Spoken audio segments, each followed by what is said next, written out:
Good day, everyone. So, in the lieu of the recent Bill Nye bullshit that's been going on, I would like to respond to something that I feel Bill Nye kinda didn't answer. He got a couple of questions.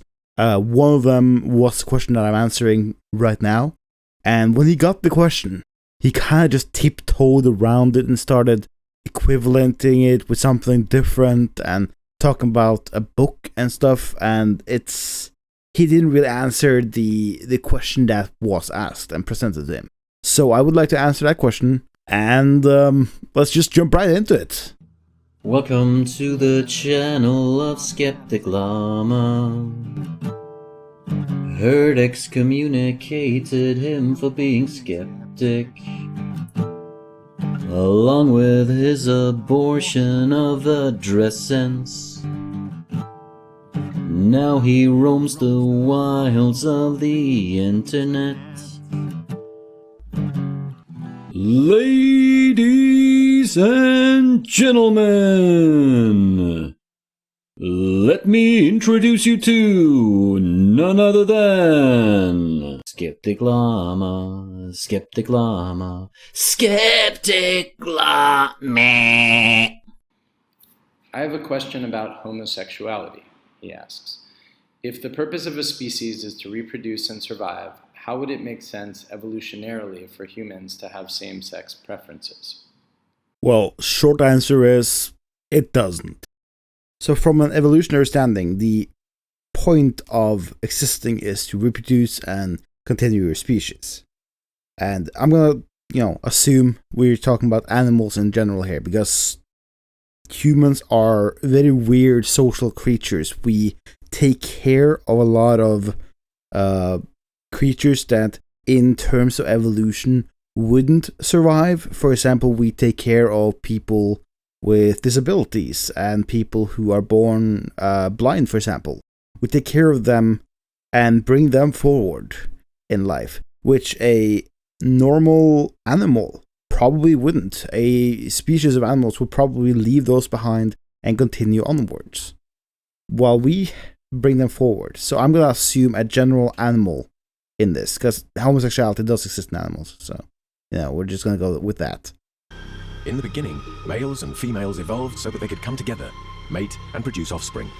And so we believe that sex has one simple purpose: reproduction. But look closer. These are two females having sex, and these two have formed a homosexual pair bond. These octopuses are both male. And these male dolphins will probably be lifelong sexual partners. This kind of sexual behavior is not going to produce young. Yet, from seals to flies, to date homosexual behavior has been documented in a few hundred species. So, as a general species, a homosexual animal would have a less chance of reproducing and bringing their genes forward. That does not mean they don't have a purpose in the society that they're in, because a homosexual person can still raise a kid abandoned by someone else. The two Humboldt penguins, Jumbs and Kermit, have been taking care of an egg after its parents abandoned it. But a homosexual in itself will have a harder time reproducing. Because in this specific scenario, we're talking specifically about homosexuals, which means there's no heterosexuality involved here. Now, they can have sex with the opposite gender and not like it for reproductive causes, but that is not their preference.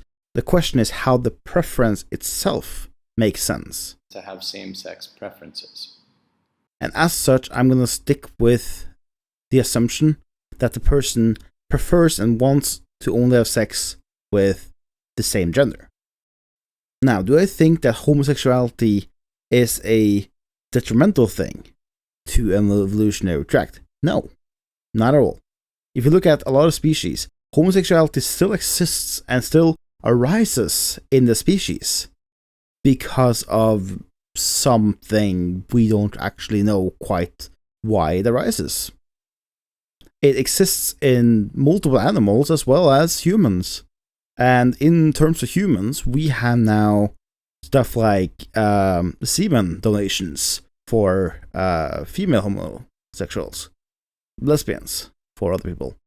We have people wanting to bring forth kids for homosexuals, male homosexuals.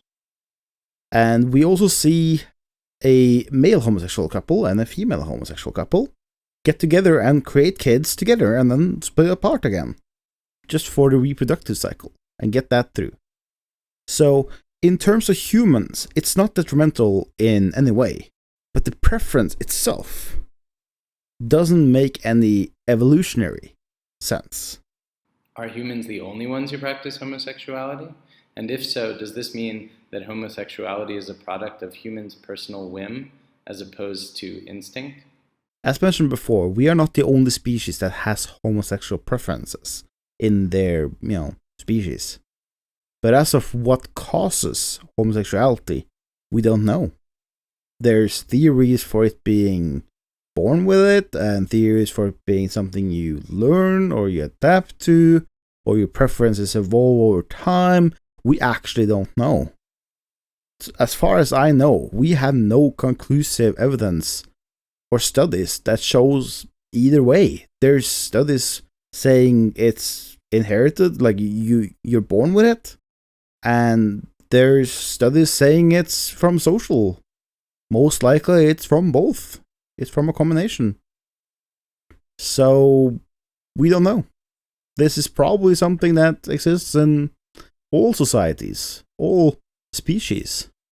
And to anyone who felt that I was disrespectful because of talking about homosexuality in this way, fuck off. And also, I do respect homosexual people. So, fuck off again. Thank you guys for watching, and stay classy. Oh yeah, and consider clicking that subscribe button down below, and the like button, and the favorite button. What other buttons are down there? Oh yeah, the dislike button, and the comment button, and the read more button, and all the like buttons on all the comments, and all the dislike buttons on all the comments, and the reply buttons. And just click every button you can find.